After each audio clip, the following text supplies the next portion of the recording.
Hey guys, and welcome back to Okami.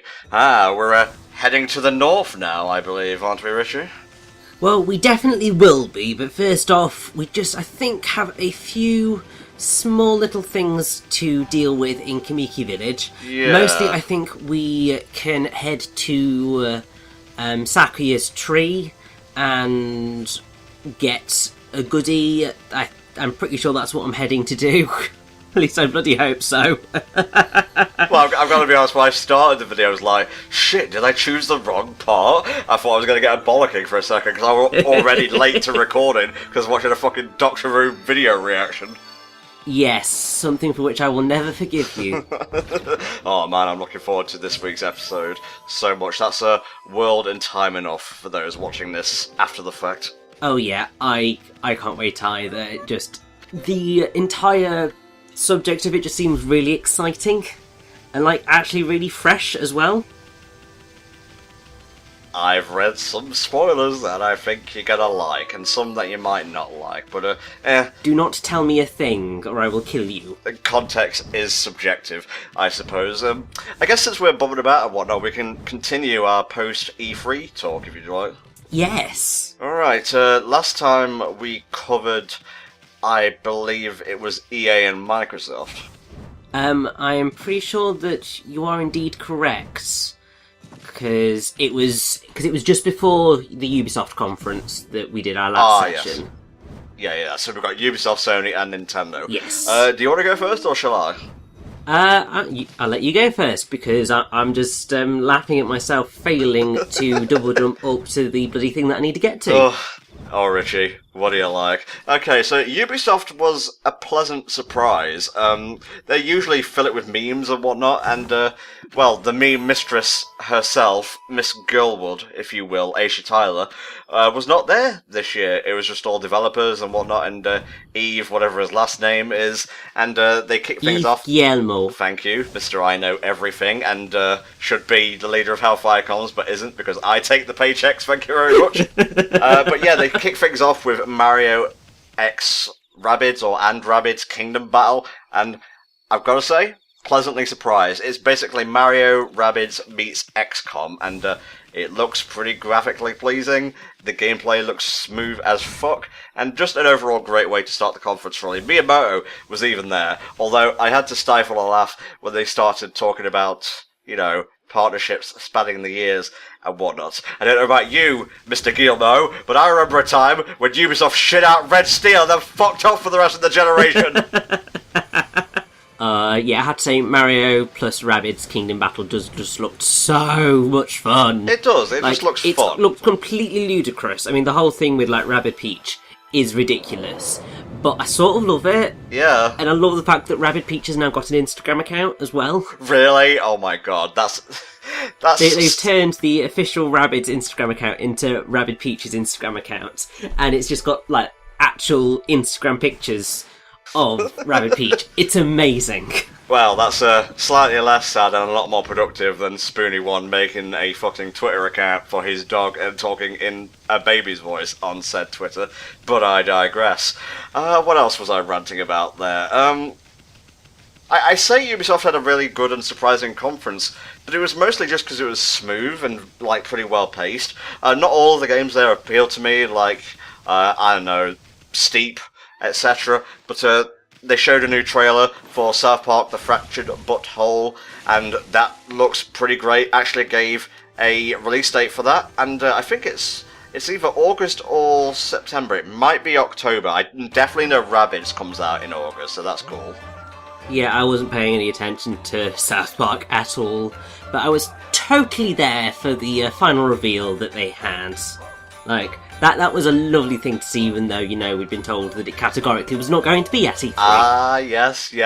Well, children, gather around, and I shall tell you the tale of the Megaton that was dropped upon E3 2017 by Ubisoft, no less. Now, you know, we had such reveals, I think either a year or two ago, when we had fucking Final Fantasy VII Remake, we had The Last Guardian, and we had Shenmue 3. I mean, it was a Kickstarter, but it was still great to see. all the same. By the way, if you haven't seen the Only Plays LP of Shenmue, check it out. It's a fun time. Anyway, shilling aside, Beyond Good and Evil fucking 2, mate. In it, bruv. Oh, I know, and, like, it was just so, like, ridiculously... So, I wouldn't say mature, because it was quite an immature trailer, but it was just ridiculously fun and really silly, but really quite epic at the same time. It was just that really awesome thing to see, and even though it's arguably quite different to the original Beyond Good and Evil, it was just lovely to see that it still exists and they still actually do care about it. I'll actually I'll oppose you on that. It looks a bit different. I think it honestly looks exactly the same, plus swearing. That's fair enough. I mean, you know, you go back to that city in the original Beyond Good and Evil. You look at that. You go to the admittedly CG only trailer. Great CG though it was, and it's pretty much exactly the same. It's all hustle and bustle, and of course this is going to be a prequel. It's going to take place before the birth of Jade, to quote one of the PR peeps. And I can't believe like Ansel got up there and he was in tears, man. Jesus, like that's the kind of honest human reaction you get from a proper auteur. Not looking at you, David Cage. Why don't you go script another rape scene into your game, you fucking hack? Actually, now that you mention emotions, there was also sorry, you said emotions. I got a little bit triggered there. I seem to have David Cage has gone down in my books over the years because Indigo Prophecy, it was niche, it was janky, but it was appealing. You know, it had a certain mystique to it, and then of course you had Heavy Rain, which you know, flaws aside, I think everyone can agree that's the best of the PS3 Sadness trilogy. But then you go to Ellen Page and Willem Dafoe Beyond Two Souls Hyper Remix Championship Edition, and now we have Do Androids Dream of Electric Emotions. And I'm rambling now, so Richie, back to you. It was also just really lovely because you had the, I think it was the director of Mario plus Rabbids Kingdom Battle. Yes, it was, and his team back in Italy gave him a t-shirt, yeah. I know, that it was just...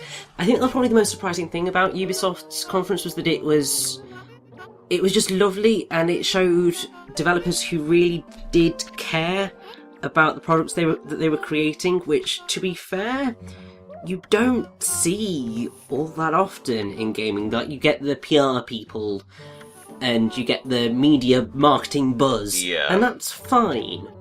But sometimes it doesn't quite capture the real story, largely because marketing is a very different kettle of fish to development, and you're there to do a very specific job. Sometimes you are able to get involved emotionally in what you're marketing, and that's certainly what I try to do in the stuff that I'm marketing at the minute, but in certain instances there's just not that connect because you don't have the major integration with the main team that's creating the product that you're marketing. So yeah, that was quite lovely to see. And since we're up here, this guy is Gen. Although, really, well, basically, he should remind you... Well, he's not really going to remind you of anyone. But Gen, or Gen, I believe is probably more accurate, is based on an inventor of sorts of Japan called Hiraga Genai. Okay. Oh, are you referencing Digimon here? Well, no. Well, I am, but also not. So, Hiraga Genai was a Japanese pharmacologist and student of a guy called Rangaku. He was a well, I don't know whether that's that or whether that's a type of thing, whatever. He was a physician, author, painter, and also he was the inventor who invented the Erekiteru, which was the electrostatic generator. And he also invented the thermometer and asbestos cloths. Wow. So he created something that generated electricity in a way. And it was like static electricity, which is amazing for the 1700s. Like, that's amazing. Now, Hiraga Genai is also, I'm pretty sure, the major influence for the character of Genai in Digimon. It would make sense, yeah. I just find that to be really, really awesome. Oh, you big old nerd. So I guess we can do lightning whenever we want now. Yes, although this is, I would say, probably the most difficult brush technique to make use of, because it is so finicky in how the shape has got to be drawn, and also what I'm trying to do is I'm trying to open this bloody chest, which you can only do using the lightning, but to do that you've got to be very precise in where it lands, and because it uses up so much ink, it's just like, my god, really? Like, you're really making me do this? I thought you were trying to sketch the thing in the background, but yeah, it does seem a bit off at times. Oh, come on. I know, like, a lot of the time it picks it up as being Galestorm. I don't know why, and I don't know why that particular one was so powerful as a lightning bolt. But there we go, doesn't really matter, it's done. We've got the ability, I'm pretty much never going to use it because it is so finicky to pull off. But, yeah, whatever. Are we safe to go back to talking about E3 now? Because I think we're done with Ubisoft. We are, yes. I will let you know when we are no longer able to. Oh, okay, right. Sony is up next, and I have mixed opinions about Sony's showing in 2017. I think the better announcements honestly came out of their pre-show. Probably, yeah, like, I cannot remember anything important coming out of Sony's conference. I just remember being slightly bored. Well, I won't go that far, but you had stuff like a new game by the Until Dawn team, Supermassive Games, is it? Yes, I say, not really knowing what I'm talking about, but let's go with it and say yes. Okay, that was Hidden Agenda, I believe, where you like play as a cop and there's like serial killers and shit. It reminded me a bit of Indigo Prophecy, I'm not gonna lie. So if they can do that, but better, hell yes, I'm in. Because, you know, Indigo Prophecy, decent game, jankiest out of the original Sadness trilogy, but I'm getting away from myself. Now, Undertale on PS4 and Vita, how about that? Yay? Not a fan? I've never really truly gotten the whole Undertale hype. Largely because, obviously, I suppose because I've never played Earthbound, so I've never had that connection to that type of RPG. Yeah. But also, just, I don't know, the world kind of swept upon it, and I think probably made it out to be slightly bigger and better than it actually is. I'm kind of probably tempting fate a little bit there. Oh, Jesus, man. I might as well shut down the fucking channel now, because the people are going to come for it. You do realise this. I do realise that, yes. And fair dues, if they enjoy it, brilliant. But, yeah, why bother doing it on PS4 as well? You've probably already played it by this point. There are a few other bits in the pre-show, but time is slipping, so I'll just skip to the main one. They started things off with another live musical thing. I was wondering what it was for, and it was just that Uncharted spin-off, and I have no interest in Uncharted at all. I know you do, Rich, but how did you feel about it? I mean, it looks good, don't get me wrong. But, yeah, I wasn't too fond of the music, like, leading into the show with music again, because it was a bit like, you've already done this, guys.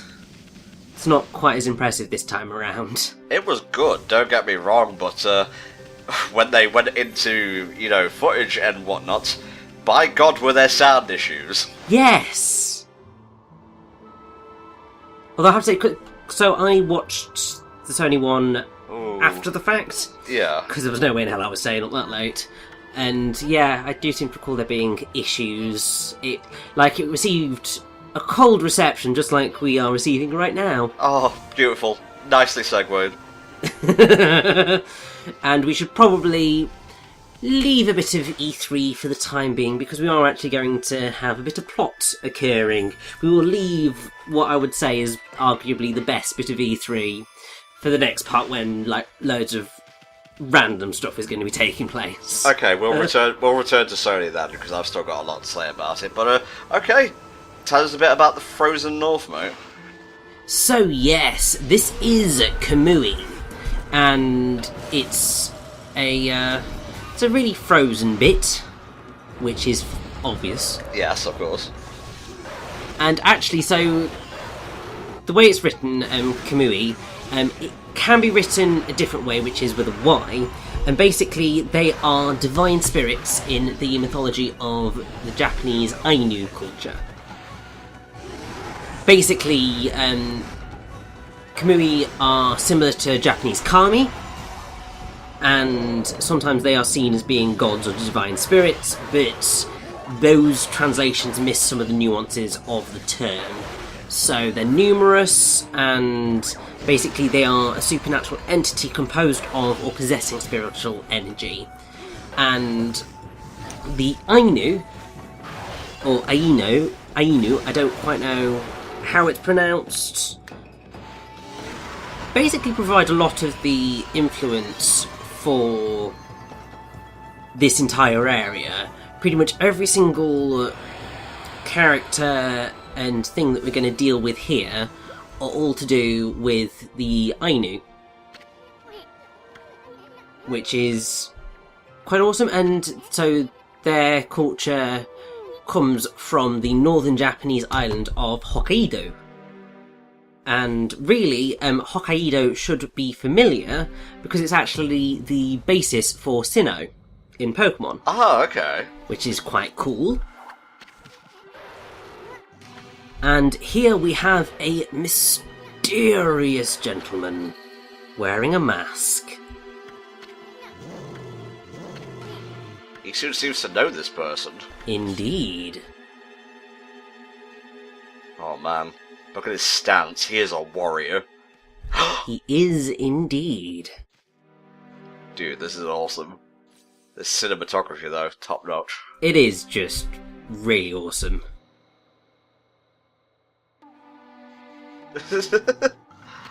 I didn't expect that.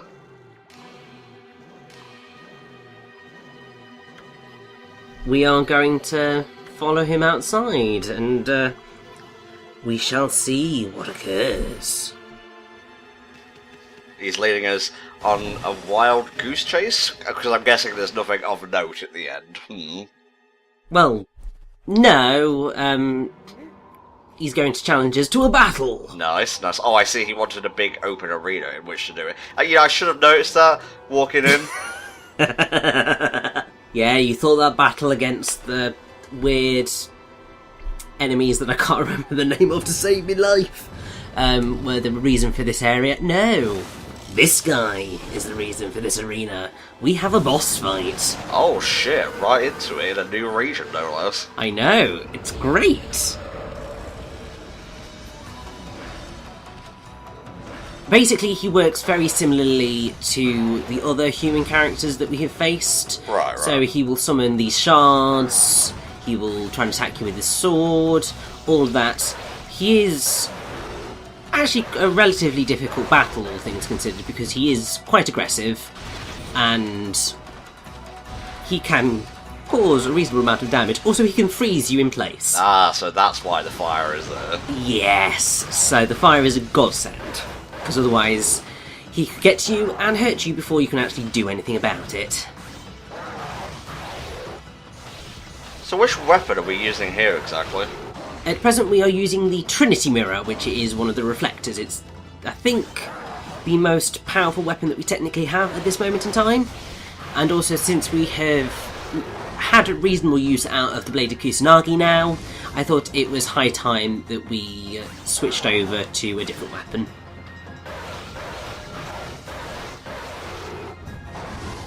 And you can see by this point in the game that I have begun to actually properly know what I'm doing in battles. Oh shit. This is a two-phase battle, and now he is in wolf mode. Kind of reminds me a little bit of Phantom Beast Ganon from Twilight Princess, although I may just be going by the colour scheme. I think you might be. But what's really cool about this is that he too continues to use the sword, so he's very much more like Army is than any of the other four-legged beasts that we have taken down. Interesting. And he's a lot more aggressive in this phase, and is a lot more difficult, but you still should be just about okay. If ever you want to just freeze him for a little moment in time, you can use the fire to just stun him a little bit. And then he will create these ghosts of himself to come in and attack. It's quite an exciting boss battle, really. I do enjoy it. It's pretty great so far, mate. I'm loving just... What's a good adjective? Let's see. I can't use aesthetic, because I don't think that's an adjective. Yeah, no. Exciting. I'll just go with exciting. It is a very action-packed, exciting fight. Man, I'm really not on my A-game right now. It'll be that Bleeding Doctor Who reaction video that you were watching, clearly. Yes, thank you, Rishi. Jesus. Fuck him up, mate. Yeah. So yeah, at this point you can see that I started to using Veil of Mist a bit more in taking him down, because it does just speed up the process, and that's very helpful. Alright, what you got for us now, Mr. Skin Changer Man? Oh, that's cool. Indeed it is. Okie. Okie dokie.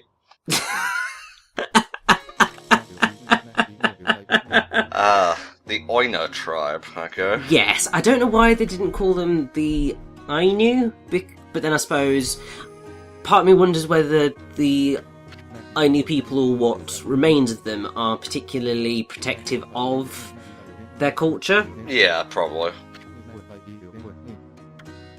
Might be a really bad misinterpretation, but I feel that they may be slightly similar to the indigenous populace of America, so like the Native Indians, in that obviously their culture got eroded over time by incoming forces, and so they are incredibly protective of it. So I don't know why I don't know whether they decided to change it to Oina so that it was still clear that that's what they were referencing, but without making it quite as big an encroachment on their mythology, perhaps. I'm not sure, but I think that might be part of the case. Now, Oki, his Japanese name is... I'm going to butcher this, but as best I can do, is Okikurumi. And basically, he is, I believe, one of the great heroes, so to speak, of the Ainu people. So apparently he's credited with teaching the Ainu, the native people of Hokkaido, with the arts of hunting and fishing. Nice. And so he's the main hero of many of their epic poems, and thus he is also known as Oina Kamui, which actually that might be why they called it Oina, because part of his name is Oina Kamui, so obviously the Oina people in Kamui. You see? Learn something new every day. You just got to find the right sources, and then everything just opens up. Damn, man, that is not fun times coming down from the sky, though. Oh, definitely not. So demons have taken over the north, and they have made it dark. They have killed many of Oki's people, and it's just awful.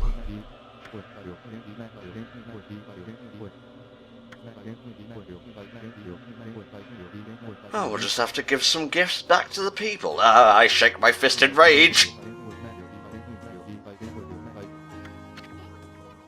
Like, even though we've just been introduced to Oki, he is basically going to be our sort of rival in a way for this last third of the game. He's a very important character, and he's one that you will, I think, ultimately come to appreciate, because he goes through a fascinating arc, actually. Like, obviously we had Susanoo's arc in the first third of the game, Uh-huh. and ultimately this third is Oki's arc.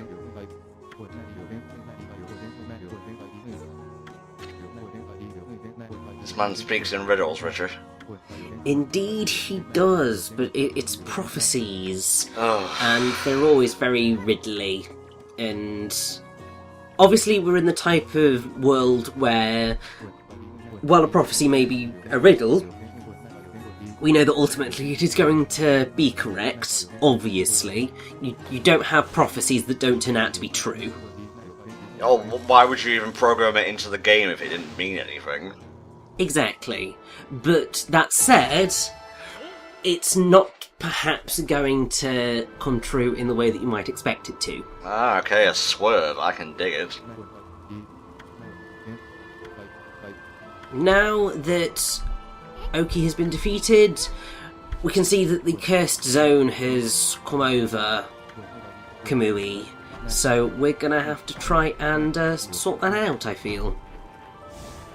Man, it's been a while since we've seen that deadly red shade.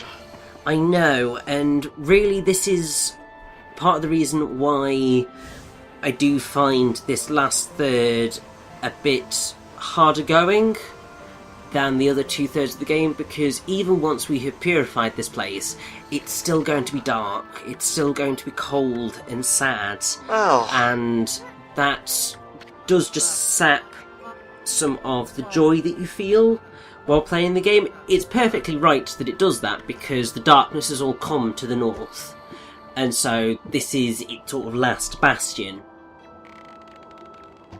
So really there's very little else that can be done. We've got to defeat the darkness, but how we're going to do that, God only knows. Ah, nicely timed, mate. Nicely timed. Time for a bit of divine intervention. Indeed, and this too is going to be quite beautiful, I feel. Ah, okay. Are you sure? It won't be too dingy for Mr. X-Gamer Richie. Oh no, it will still be beautiful, it's just that it's still going to be dark afterwards, and that's just quite depressing. Oh, you're something else, you are, Jesus.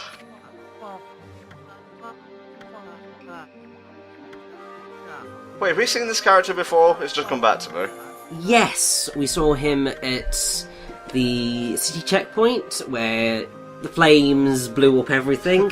We saw him Yes. in North Rishima Coast, where we added a bit of water to his bow, and that brought fruit to the guardian sapling. And here we've struck his bow with lightning, and it broke a rock, which allowed us to bring joy to this place. Nice. Get the fuck out of here. You're not wanted. Ah, beauticious. Oh, isn't it lovely? Love me a snow/ice level, mate. Can't get enough of them.